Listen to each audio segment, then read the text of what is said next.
Hey guys, hopefully you can hear me. You are in for a special treat today. I'm really stoked about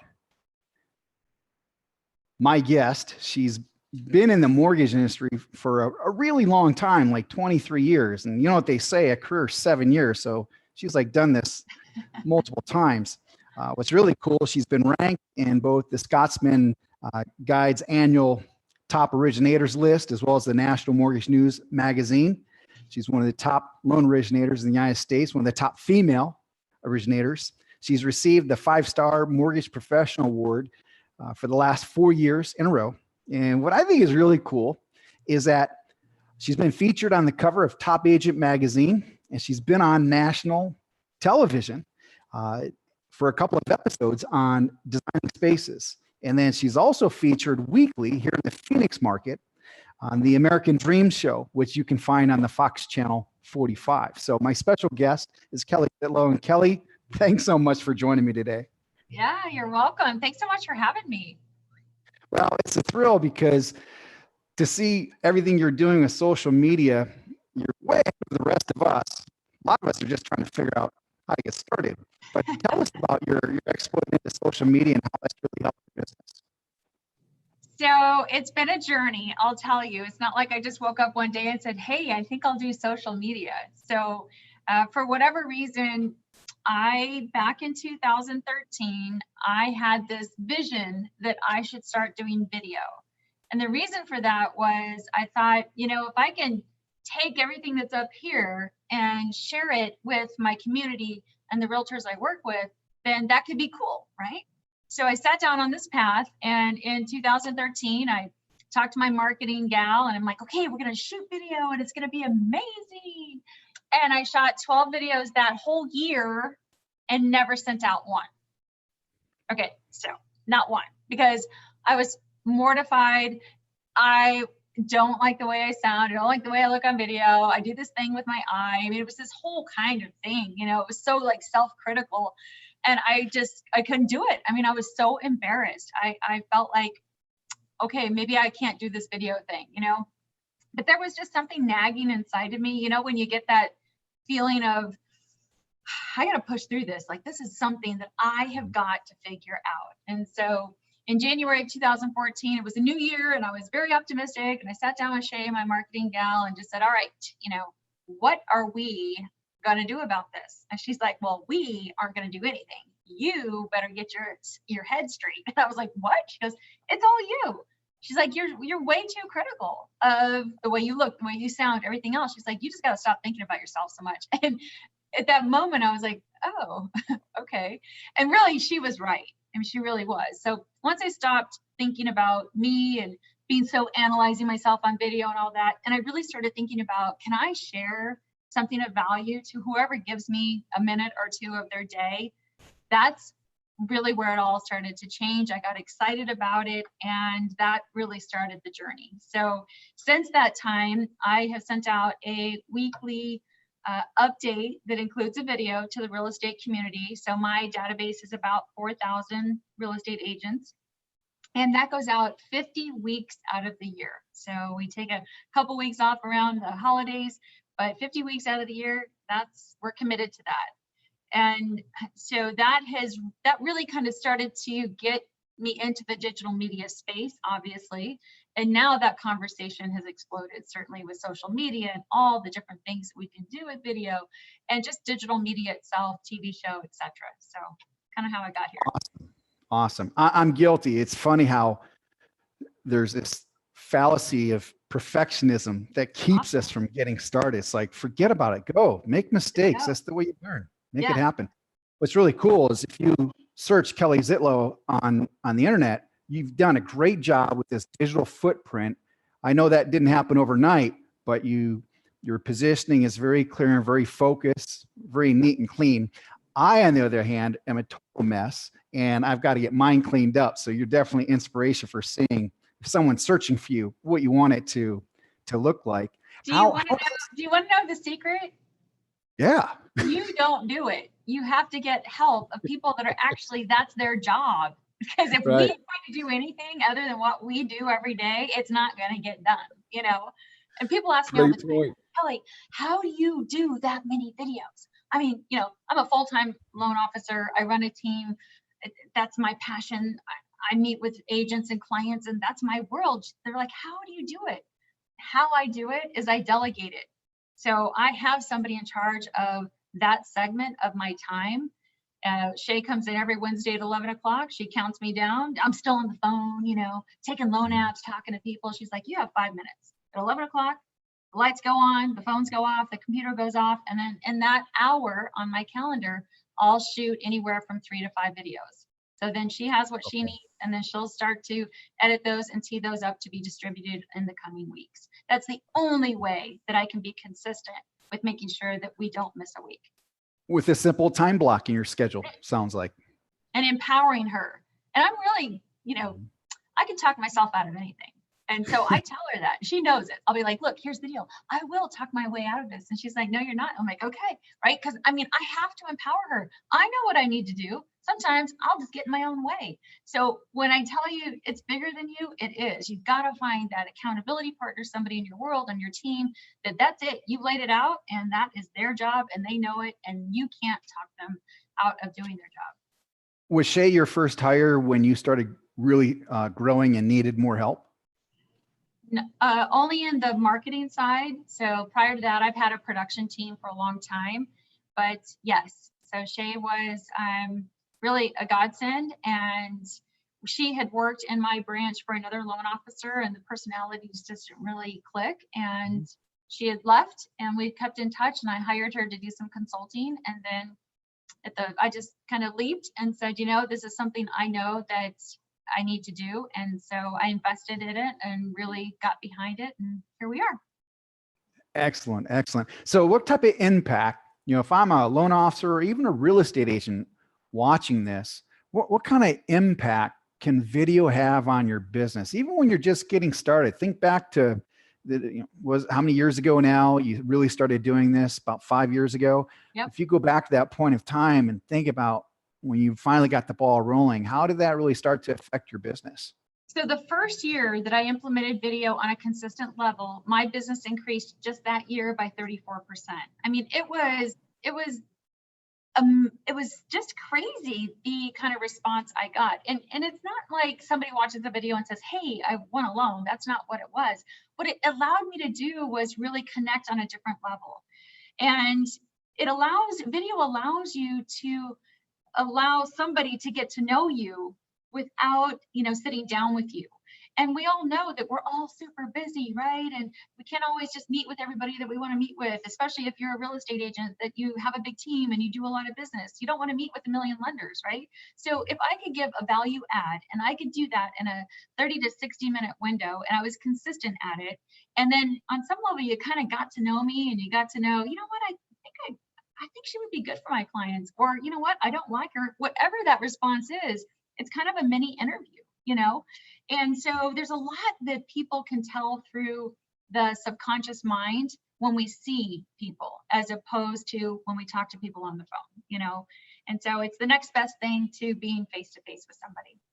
Absolutely. Can you touch on a little bit of the techie side, maybe what type of software you're using to help facilitate that? Are you doing video email too, along with your video shows? Yeah, so we use Constant Contact to distribute our weekly video email update. Shay does a thumbnail in there, and she does, everything is posted to YouTube. So every single video I do, if you guys head over to YouTube, I would so appreciate it. Subscribe, that'd be awesome. But YouTube is where we house everything. I know that was shameless, right? I'm so sorry. Anyway, so but we house everything there, and then she'll just do a thumbnail and incorporate that into the Constant Contact email. We've evolved the look of that email over time, and but that's it. I mean, it's pretty basic. Actually, if you're watching the replay of this, I've put Kelly's YouTube link at the bottom because you really do need to check out her channel. Sometimes it's just a matter of following someone who's just a couple steps ahead of you, and she's got a great channel that she's put together. Touch on, you dropped a great little nugget there, your list of 4,000 realtors. You know, when I work with loan originators and talk to them about their lists, they'll say, oh yeah, I got a couple hundred agents. And when I say, no, you need a big list, they have a hard time getting their hands around that. Can you talk about the importance of that list and its size and so forth? Yeah, so I often get questions on how did you get the list, right? So it's not like I just went out there and just added people. So these are people, all cross-sell agents, that come in on a contract. All listing agents go into the email distribution list. When I teach classes, and I teach a lot of classes or speak at events, we host a lot of things. Every single business card that's a real estate agent goes into that database. So that's how I've built it over time. And, let's face it, I mean, sometimes people will opt out, and that's okay. I mean, it hurts my feelings less now than it used to. I mean, I used to take it really, really tough. She would just be like, okay, don't get upset, but so-and-so opted out. I'd be like, what? I brought cookies from their daughter, right? I mean, I would just be like so hurt. But anyway, now I just don't look. Yeah, don't look. That's just part of it, right? I mean, sometimes people don't want it, and that's okay. But the good news is there's a lot more people that do want it. And I get excited thinking that I can have an impact, and maybe this just happened in a contract or a transaction with a buyer, whether I'm the lender or not, just to be able to kind of pour in and regurgitate what's really happening that I see from my desk and bring a value add. I mean, that just excites me. And so hopefully the content is good. I mean, I still have a lot of people that engage and like it. And so we're, still keep doing what we do. I remember the first time someone unsubscribed from my list. I was so crushed. I know. That was first lesson. Don't pay attention. Don't watch. Always grow your list. That's all that matters. Yeah. How many referrals, how many different realtors did you get referrals from over the past 12 months approximately? Oh my goodness. Quite a lot. Maricopa County has like 80,000 real estate agents. I mean, maybe that's for the state. I don't know, but we have a lot of licensed real estate agents here. So we do have a pretty wide net. Even with that, I would say probably over the last couple months, maybe 75, in that range. I mean, and not everybody does the same amount of business, but we're so grateful and thankful for no matter how much business a real estate agent does, if it's their only transaction of the year and they're, trusting us to navigate that, man, that's pretty special. So we are greatly honored every single time that somebody refers us. Absolutely. Talk a little bit about your process besides using video. When from the point you take a loan application to when it closes to after it's closed, can you highlight some of the things that maybe you do that help to stimulate repeat business and referrals? Because the kind of volume you're doing, I can't imagine it's all coming from cold leads and stuff like that. You probably got a lot of high referrals and repeat business. Yeah, so we have a variety of things that we've implemented into the process to really just give a great experience. That's really what the focal point is. That's the mission. So we want our clients to feel not only taken care of and trust that we've got this and we're going to, close on time and all that other stuff, but really feel special. So in our process, outside of just the basic mechanics, the lead comes in, the initial call, if I'm not available, gets scheduled. I like to talk to our clients in the very beginning, like if I can, within that first 24 hours, if it's not the same day, I want to talk to them because I want to be the one that hears their hopes and their dreams. And I'm really good with the high level strategy of what I'm hearing and then being able to take that and regurgitating into a plan. So that's really the first big important piece. And then from there, we'll lead them into completing the application, what's going to happen next. And I will introduce one of my production partners that assists with the pre-qualification, making sure that that file is ready to go. We don't close late, we don't close ugly, all that good stuff. And so they'll do some of the reviewing of all the documents and that kind of stuff. And once somebody is pre-qualified in my world, they will be put on a pre-qualification campaign, if you will.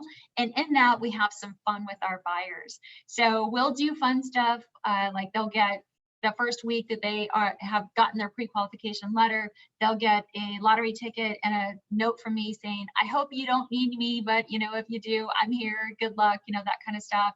we follow up with different types of mediums, whether it's a phone call, a text, an email, a video, and we'll do that for 10 weeks with 2 of those touch points that actually are direct mail pieces. So one is the lottery ticket up front, and then one is a Starbucks card, I think like a $5 gift card, something fun, just like, you know, relax, enjoy a coffee on me, you know, we got this kind of thing, have some fun.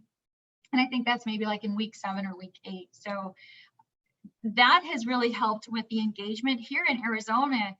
You know, anything under a $350,000 price range, it's multiple offers. You know, we've got people writing many, many offers and not winning. The lower the price point, the harder it is. They're competing with cash.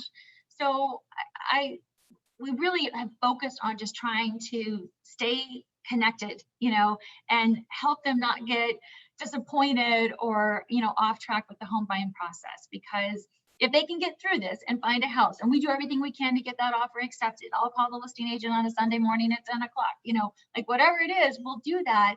But we're in that relationship and we have a lot of fun with our clients. So that's one process we do. And then once the client is under contract, then we move them over into our contract to close team.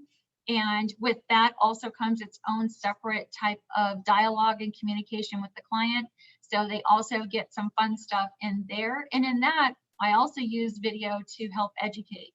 So, you know, all right, awesome, congratulations, you're under contract. Okay, here's all the things not to do, right? Don't quit your job, don't go to Vegas and spend all your down payment money, all the stuff to get stuff off track.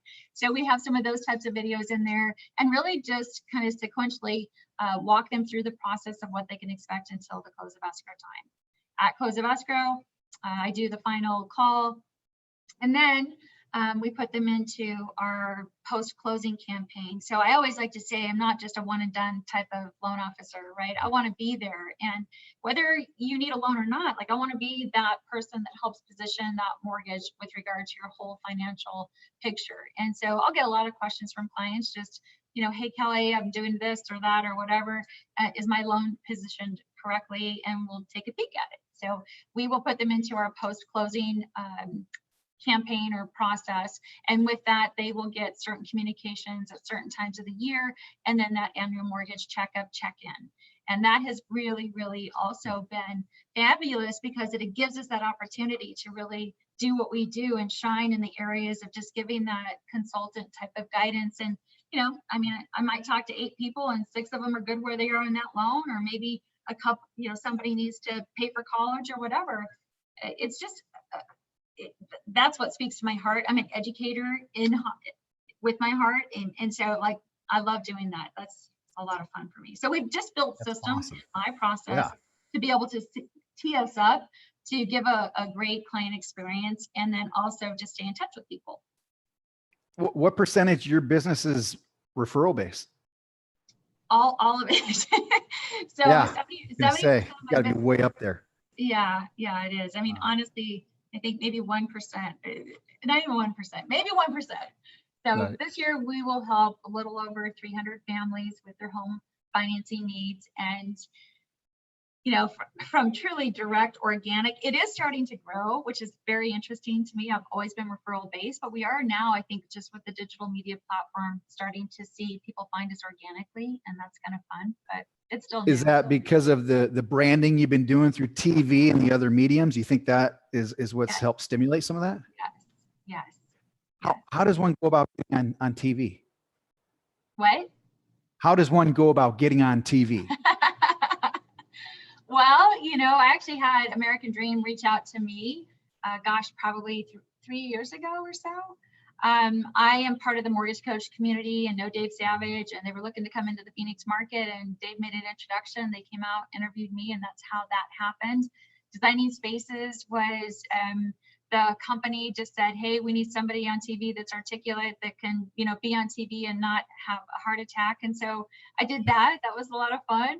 It was very strange, but it was a lot of fun. So, you know, I really think the right answer is just being open-minded, you know, and starting somewhere, no matter where you're at. For me, I would not have been able to be on TV, if you will, if I didn't start with the baby steps of just doing video in 2014, you know?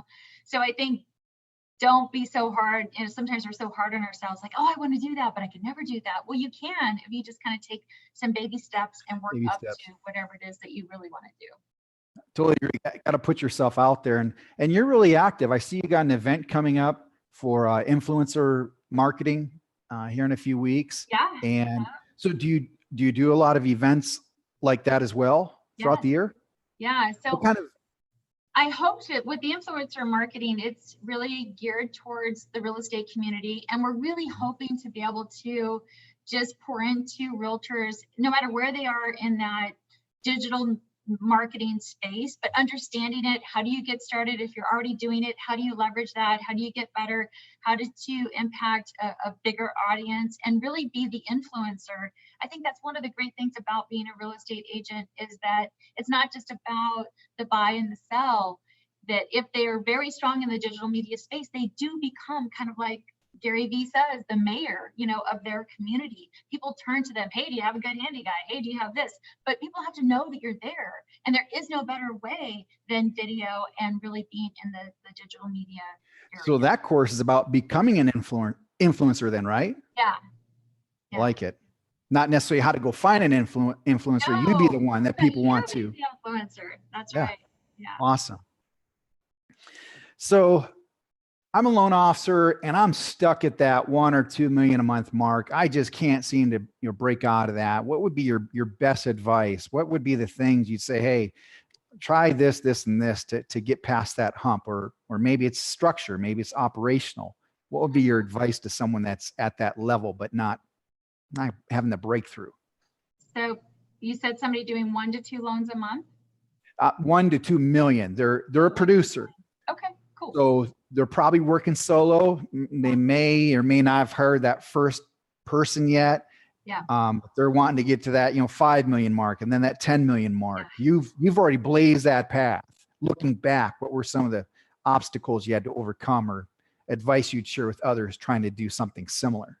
It's all about a team, honestly, and people that you surround yourself with. So for me, I did hit that barrier and I knew I wanted to grow to the next level, but it really at some point becomes less about you, the loan officer, and more about what you create with your team and the vision and the mission and really how you're getting yourself out there and that type of thing. But the team is a big part of this. There is no way that we could, or that I could personally, help 300 families without having a great team around me that really believes and is on the same path of what the goal is, so that was the game changer for me. So I would say building a team and then also great coaching.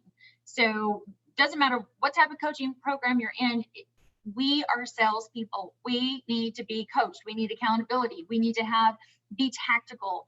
We need to be thoughtful about our time. And, sometimes I'll be like, oh, look at, and then get off track and I got to get back on track. So a coaching type of system is really, really important as well. Who would be the first hire you'd recommend? Would it be an assistant, a loan partner? I would say it would be a loan partner and it would be somebody handling contract to close. Okay. So a direct submit type of contract to close coordinator. So once that contract comes in, they are reviewing the contract, you're locking it, they're sending disclosures, and then essentially they are managing the week-to-week communications, making sure everything is dialed in, managing the timeline, managing the closing process. They are in charge of that, still allowing the loan officer to be able to go out and prospect and meet with people and do what we do best, strategy, and here are the hopes and the dreams and all of that fun stuff, and make sure that we're really catering to our clients and structuring that home financing based on what they want, not what we think that they need. So I would say that would be the first hire, the contract to close loan partner. Okay, cool. What would you say is the most favorite thing about your business model? What do you like most about it? My business model, what do I like most about it? Well, it's the people, really. I like to come to work every day. I've got an amazing team around me, and it's not always easy. I'm not here to blow smoke up your skirt. this is still the mortgage business, you know, and there's still madness that occurs, especially when interest rates drop, or, you know, they go up, but the Fed drops rates, and then people want to know why their rates aren't, you know, 0% and all that fun stuff. It's all good. But, you know, we still have an amazing group of people, and we show up every day and we just give it the very best that we have. And I still love just being able to share all that I've gathered, you know, all these years. And whether that's business coaching, or whether that's digital media coaching to the real estate community, or whether that is just talking to that first-time home buyer who is so excited about buying, you know, her house, who has, you know, maybe a single mom and that type of thing. Man, there's nothing that still gets me as excited as just talking with people. So very cool. I want to come back to video and get a little bit more detail, because I know people got questions about this. I think you got some folks excited and believing that they can do it. They just got to put themselves out there. You touched a little bit about how you time block to get your videos done. Yep. Are you able to drive into a little bit more detail?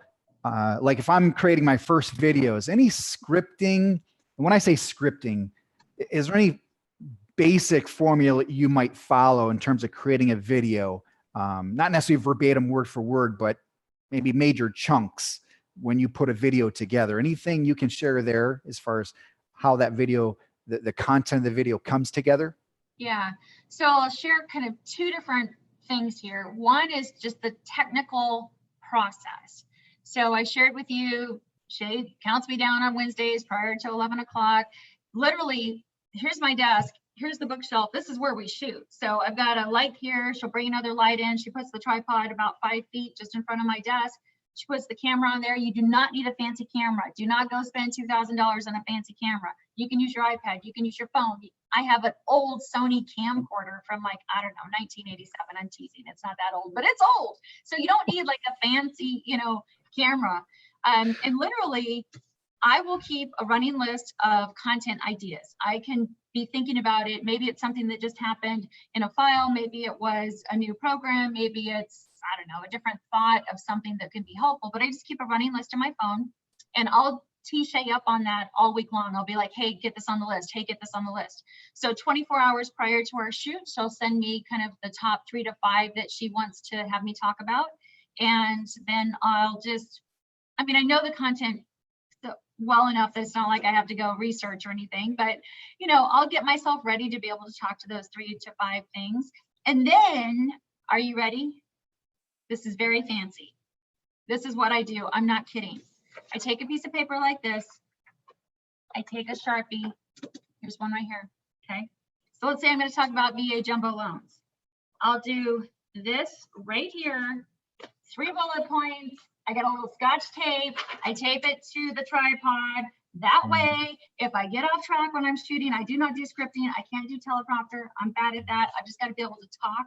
And if I get off track, then I just kind of glance down, I go back up, boom, I get back on track, I finish it. I do not do more than 3 takes ever. I pick the best of 3 and I roll with it. I'm not a professional actress. I do not have time to do more than 3 takes. I mean, the whole bottom line, guys, is that you're going to make mistakes. You're going to flub. I flubbed like 100 times in this video right here. It's okay. It's really what happens in life. I'm human. So you got to give yourself a little bit of grace and just get it out. So get it out. And then from there, lighting is key. Lighting, that's it. I get so many people like, oh, you must have professionals that do your videos. No, I mean, when I'm on TV, I do, but not when I do the stuff that you see on Facebook, I mean, on YouTube and Facebook. I mean, that really is me and Shay in my office with these lights. Lighting is the key. Oh, here's another trick too. Yeah. So because I shoot so many videos in that hour, I'll shoot 3 to 5. Over in the corner right there, I have a coat rack. And it has about 9 different shirts and cardigans, and they're like all jewel tone cardigans. In my drawer, I have different necklaces. So I'll be like shooting like this, boom, done. I'll go over, change my sweater, change my necklace, come back, I'll shoot another one. That way I can be efficient with my time, right? So I'll bang out 3 to 5 videos, 3 to 5 different looks, and then I'm good to go. That's great. Costume change. Oh, totally. But you nail it as far as video. To be genuine, you don't want it to be so professional. Then it looks like a commercial. Yeah. And I don't think people resonate with it. So I love it. I love how your personality comes out with it. What do you do when you're not behind the desk shooting video? talking with realtors or clients? What do you do in your free time? Well, I have two sons. My older son is 21. He's a senior in college. My younger son's 16. So I love hanging out with them. I'm married. I've been married for 24 years this year and just love date night. And I've got two Labradoodles. Frankly, they are my favorite right now. Like they're ranking much higher than my two sons. I mean, I'm in love with them. So I'm pretty simple. You know, I like gardening and design and architecture, and that's it. Where's your oldest going to college? Yeah, that's right. That's right. Don't tell me he's going to the school in the South. No, he's a senior at ASU. Yeah, Awesome. Go Devils. Go Devils. that's right. Well, Kelly, what a treat. I appreciate you so much taking your time today. And I hope what people walk away with is being inspired that if they haven't gotten into video, to do it, to take that step. Like you, I told myself for years I need to do video. I would just be chicken out, and finally started doing it. It's not as bad as you think it is. People, they don't care about your mistakes. You guys don't know this, but I screwed up our video before Kelly and I even started. So it happens to all of us. Kelly, thank you so much for being a part of today. You bet. Thank you so much for having me.